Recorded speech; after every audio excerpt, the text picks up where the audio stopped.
രമ്യ ഹരിദാസിനെതിരെ തിരുവനന്തപുരത്ത് കോൺഗ്രസ് നേതാക്കളുടെ പ്രതിഷേധം. രമ്യ ഹരിദാസിനെ ചിറയൻകീഴ് മത്സരിപ്പിക്കാനുള്ള നീക്കത്തിനെതിരെയാണ് അവരുടെ പ്രതിഷേധം. പാട്ടും പാടി കറങ്ങി നടന്ന തോറ്റ ആളാണ് രമ്യ. രമ്യയെ മത്സരിപ്പിക്കുന്നത് പട്ടികജാതി സമൂഹത്തെ അവഹേളിക്കുന്നതിന് തുല്യമാണെന്നും അവർ പറയുന്നു. അജിത് കുമാർ, ജി ലീന, അനൂപ് BS, മനോജ് മോഹൻ എന്നിവരാണ് AICCക്ക് പരാതി നൽകിയിട്ടുള്ളത്. ജില്ലയ്ക്ക് പുറത്തുനിന്ന് ആരെയും കെട്ടിയിറക്കരുത് എന്നാണ് ഈ നേതാക്കളുടെ ആവശ്യം. സംവരണ സീറ്റിൽ ദളിത് വിഭാഗത്തിലെ തലസ്ഥാന ജില്ലയിലുള്ള നേതാക്കളെ തഴയുന്നുവെന്നും സമരത്തിനും പ്രതിഷേധത്തിനും മുൻപിൽ ഉണ്ടായിരുന്നവരാണ് തങ്ങളെന്നും ഈ നേതാക്കൾ മാധ്യമങ്ങളോട് പറഞ്ഞു. നേരത്തെ തന്നെ രമ്യ ഹരിദാസിനെ മത്സരിപ്പിക്കാനുള്ള കോൺഗ്രസ് നീക്കത്തിനെതിരെ വലിയ പ്രതിഷേധങ്ങൾ കോൺഗ്രസിന്റെ ഉള്ളിൽ തന്നെ ഉണ്ടായിരുന്നു. പ്രാദേശിക നേതാക്കളുടെ എതിർപ്പ് പരിഗണിക്കാതെ രമ്യ ഹരിദാസിനെ സ്ഥാനാർത്ഥിയാക്കുന്നത് സ്വാർത്ഥ താൽപര്യങ്ങളുടെ അടിസ്ഥാനത്തിലാണെന്നും നേതാക്കൾ മുന്നേ ആരോപിച്ചിട്ടുണ്ട്. രമ്യയെ ചിറയൻകീഴ് മത്സരിപ്പിക്കാനുള്ള നീക്കത്തിനെതിരെയാണ് ഇപ്പോൾ പ്രതിഷേധം ശക്തമാകുന്നത്. കോഴിക്കോട് ജില്ലക്കാരിയായ രമ്യയെ ചിറയൻകീഴ് കെട്ടിയിറക്കാൻ ശ്രമിക്കുന്നു എന്നാണ് വിമർശനം. അടൂർ പ്രകാശ് MP തിരുവനന്തപുരത്തെ പ്രവർത്തകരുടെ വികാരം വ്രണപ്പെടുത്തുകയാണെന്നും രമ്യ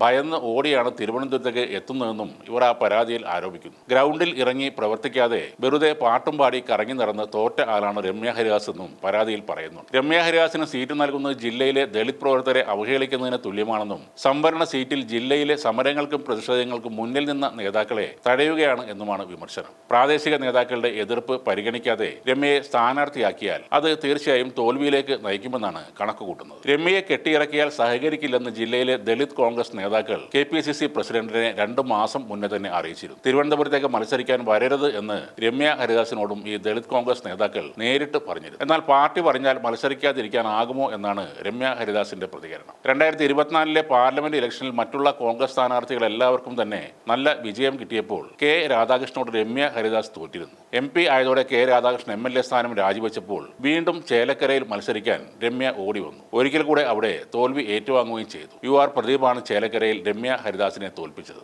ആലത്തൂരും ചേലക്കരയിലുമെല്ലാം പാർട്ടി പറഞ്ഞിട്ടാണ് താൻ മത്സരിച്ചത്. പാർട്ടി പറഞ്ഞാൽ തിരുവനന്തപുരം ജില്ലയിലും മത്സരിക്കാതിരിക്കാനാകില്ലല്ലോ എന്നാണ് രമ്യ ഹരിദാസ് പറയുന്നത്. എന്നാൽ രമ്യയുടെ പ്രവർത്തന മേഖലകളായ കോഴിക്കോട് ബാലുശ്ശേരിയിലോ ആലത്തൂരിലോ താനൂരിലോ അതുമല്ലെങ്കിൽ ഉപതെരഞ്ഞെടുപ്പിൽ തോറ്റ ചേലക്കരയിലോ ഇത്തവണ മത്സരിക്കാമല്ലോ എന്നാണ് തിരുവനന്തപുരത്തെ നേതാക്കൾ ചോദിക്കുന്നത്. വിദ്യാർത്ഥി രാഷ്ട്രീയത്തിലൂടെ പൊതുരംഗത്തേക്ക് കടന്നു വന്ന വ്യക്തിയാണ് രമ്യ ഹരിദാസ്. രാഹുൽ ഗാന്ധി നടത്തിയ ടാലന്റ് ഹണ്ടിലൂടെയാണ് ദേശീയ ശ്രദ്ധ ആകർഷിക്കുന്നത്. എന്നാൽ ഒരിക്കലും മികച്ച ഒരു പാർലമെന്റേറിയൻ ആകാൻ രമ്യയ്ക്ക് കഴിഞ്ഞിട്ടില്ല എന്നതാണ് സത്യം. പൊതുവേദികളിൽ പാട്ടുപാടുന്നതോ നമ്മൾ വളർന്നു വന്ന സാഹചര്യങ്ങളെക്കുറിച്ച് എപ്പോഴും പറയുന്നതോ അല്ല രാഷ്ട്രീയം. കിട്ടുന്ന അവസരങ്ങളിൽ കൃത്യമായി സംവദിക്കാനും സംസാരിക്കാനും ജനങ്ങൾക്ക് പ്രയോജനപ്പെടുന്ന എന്തെങ്കിലുമൊക്കെ ചെയ്യാനും ആയിരിക്കണം ഒരു നേതാവ് ശ്രമിക്കേണ്ടത്. അതൊക്കെ ശ്രദ്ധിക്കാതെ പോയതാണ് രമ്യയെ കേരള രാഷ്ട്രീയത്തിൽ ഒന്നുമല്ലാതെ ആക്കിയത്.